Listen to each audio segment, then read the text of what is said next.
En quête d'un nouveau sélectionneur, la fédération brésilienne aurait coché le nom de Zinedine Zidane. Un choix logique selon un grand journaliste local. Encore raté.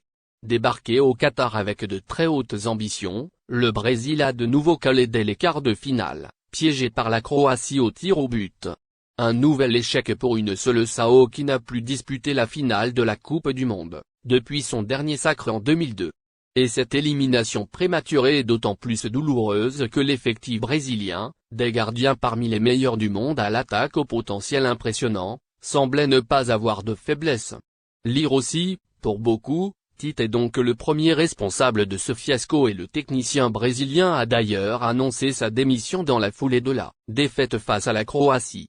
Depuis, la fédération brésilienne s'est mise en quête de son successeur et de nombreux noms ont déjà été évoqués parmi lesquels ceux de Carlo Ancelotti, Thomas Tuchel, Marcelo Gallardo ou Zinedine Zidane. Zinedine Zidane sait gérer les gros égos pour la première fois depuis l'Argentin Filippo né en 1965, un entraîneur étranger semble en passe de prendre les rênes des Bleus. Les Brésiliens sont plus ouverts à cette possibilité, depuis que les meilleurs entraîneurs locaux ont échoué avec la sélection, a confié le journaliste brésilien Mauricio Tavares à Eurosport. Et Zinedine Zidane coche de nombreuses cases. Zinedine Zidane sait gérer les gros égos, ce qui est une nécessité pour le Brésil. Zidane n'est pas un grand tacticien d'après ce que nous avons pu voir, mais il possède cette mentalité de la gagne qui manque au Brésil, a-t-il assuré. Le journaliste d'Associated Press n'en émet pas moins quelques réserves.